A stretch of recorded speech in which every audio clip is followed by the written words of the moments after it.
முதலமைச்சர் பத்தி சொன்னீங்க, சட்டம் ஒழுங்கு சீர்குலைந்திருக்கு. அவர் என்ன சொல்றாருன்னா, இந்த மாநிலத்தில் நாங்கள் வளர்ச்சியை செய்ய முடியாமல் அரசு செயல்பாடுகளும் செய்ய முடியாத வகையில மத்திய அரசு எங்களை ஆளுநரை வைத்து முடக்க பார்க்கிறது, கைகள் கட்டப்பட்டிருக்கு, செயல்பட முடியலன்னு சொல்றாரு.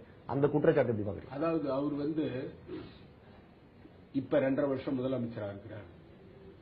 இதற்கு முன்ன காங்கிரஸ் ஆட்சியில் முதலமைச்சராக இருந்தார். இந்த 2.5 வருஷத்துக்கு முன்ன இப்ப புதுசா துணைநிலை ஆளுநர் 2 மாசம் தான் ஆகுது. 2 வருஷமா இவர் சொன்னதுக்கெல்லாம் அந்த துணைநிலை ஆளுநர் கையெழுத்து போட்டார். முதல்ல இருந்தவர் அப்பயா வளர்ச்சி வரல, அப்பயா குண்டர்களை தடுக்கல, அப்பயா முன்னேற்றம் இல்ல, மாநிலத்தில் இல்ல. இப்ப புது கவர்னர் வந்த பிறகு அவர் தடுக்கிறாருன்னு சொல்றாங்க.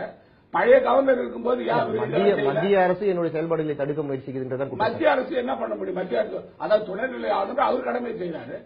சட்டம் ஒழுங்கு நிலைநாட்ட வேண்டிய முதலமைச்சர் செய்யாத போது புதுவை மாநிலம் தமிழகம் மாதிரி கிடையாது. புதுவை மாநிலத்தில் துணைநிலை ஆளுநர் தான் நிர்வாக அதிகாரி. அந்த நிர்வாக அதிகாரிக்கு அதிகாரம் உண்டு.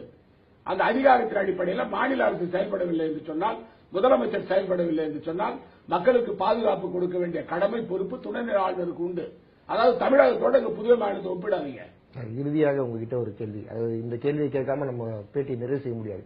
கூடங்குளம் ஆரம்பத்திலிருந்து நீங்க கூடங்குளம் பத்தி மின் உற்பத்தி தொடங்குமா சொன்னீங்க, அந்த கிரிட்டிகாலிட்டி பத்தியும் சொன்னீங்க. இப்போ கூடங்குளத்துடைய தற்போதைய நிலையம் இப்ப 400 மெகாவாட் மின்சார உற்பத்தி செஞ்சு தமிழகத்துக்கு அந்த மின்சாரத்தை கொடுக்கிறோம். இன்னும்